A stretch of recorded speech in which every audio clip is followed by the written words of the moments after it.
التونه اللي احنا عملناها معاكم في فيديو قبل كده. ناس كتير كتبت كومنتات سلبيه ان التونه دي مش هينفع تقعد في التلاجة ولو سيبناها هتبوظ وحاجات كتير من شبه ذلك. طب انا عايز اقول لكم بقى انا هعملها معاكم دلوقتي وهاكلها واوريكم ان هي 100 100 ولا فراخ الجمعيه. اكسبلوروا لايك وشير ونبعد عن اذيه الغير، ويلا بينا نعمل التونه مع بعض ونشوف سليمه ولا مش سليمه يا نجوم الكوكب. مش عايز يفتح. خبط بقى. برضو مش عايز يفتح.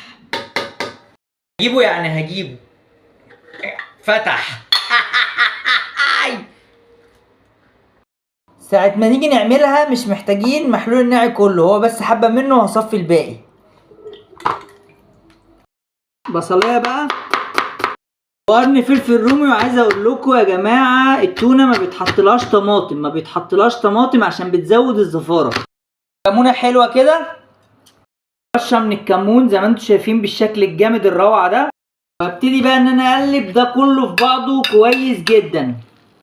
هي دي التونة اللي قالوا عليها هتبوظ. انا عايز اقول لكم يا نجوم الكوكب اروع من كمان اللي بتشتروها من بره. خش بقى، تعالى بقى مع شوية شطة مع اداء فاخر من الاخر. شايفين الشياكة، شايفين الحلاوة.